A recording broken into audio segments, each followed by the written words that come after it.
वसई-विरार शहर महानगरपालिकेच्या पहिल्या महासभेमध्ये आज भारतीय जनता पार्टीच्या नगरसेवकांनी या ठिकाणी बॅनरबाजी केलेली आहे। आपण त्यांच्याशी जाणून घेऊया नेमकं त्यांचं म्हणणं काय आहे। सर, काय सांगणार आपण आज अशी बॅनरबाजी केलेली आहे?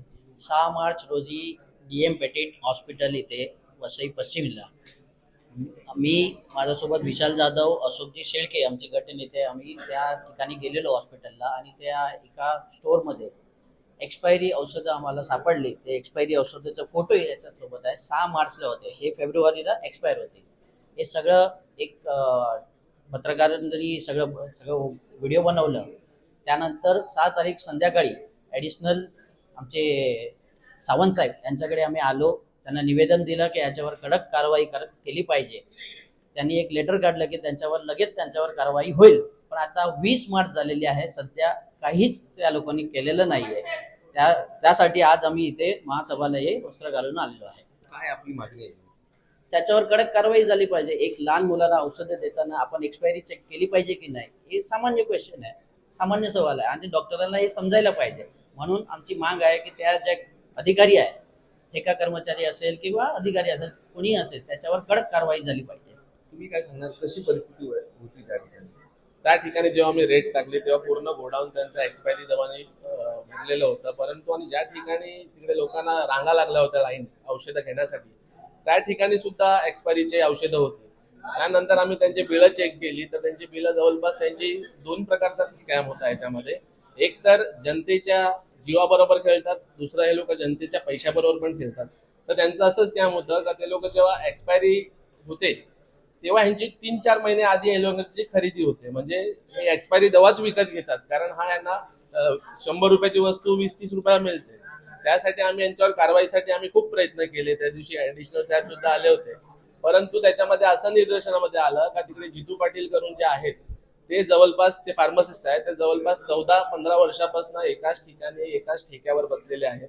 तर त्याच्यातून ते निदर्शनामध्ये आलं आम्हाला का यांचा स्कॅम वर्षापासून चाललेला आहे, परंतु इतकं होऊन सुद्धा कोणावरही कारवाई झाली नाही।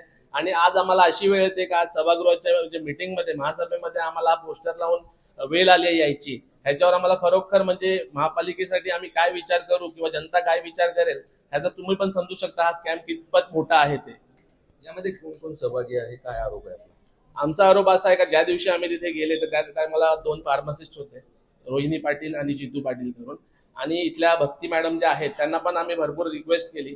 मॅडम, आम्ही सकाळी जर 10 वाजता रेट टाकतोय, पूर्ण दिवसात एकही कोण पाहणी करायला आलं नाही। पूर्ण दिवस आम्ही तिथनं रेट टाकल्यानंतर पुन्हा आम्ही इथे महापालिकेत येऊन ॲडिशनल साहेबांच्या कॅबिनच्या बाहेर खूप रिक्वेस्ट केली, त्यानंतर ते संध्याकाळी आले।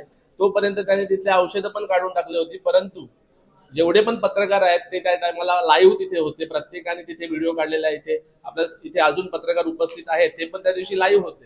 म्हणजे इतकं ओपन स्कॅम असताना सुद्धा कारवाई का होत नाही, ही आमची मागणी आहे। काय कारण होऊ शकते कारवाईचं? कारण ह्याच्यामध्ये चेन असेल, कारण आता आम्ही कोणाची नावं तर घेऊ शकत नाही, परंतु ही जेव्हा कारवाई जर करायला घेतील त्या टायमाला प्रत्येक या स्कॅम मधले जेवढे सूत्रधार असतील ते समोर येतील, म्हणून कदाचित त्याच्यावर कारवाई होत नाही। काय मागणी आहे आपली आता? आमची मागणी अशी आहे का लवकरात लवकर त्यांना निलंबित केले पाहिजे, त्यांच्यावर कारवाई झाली पाहिजे, त्यांना अटक झाली पाहिजे, कारण इतक्या वर्षापासून ते जनतेबरोबर खेळतात आहेत। म्हणजे लहान मुलांचा जीव पण त्यांच्यासाठी मोठा नाही, फक्त पैसा मोठा आहे, हे निदर्शनामध्ये त्यांच्यावर कारवाई झाली पाहिजे।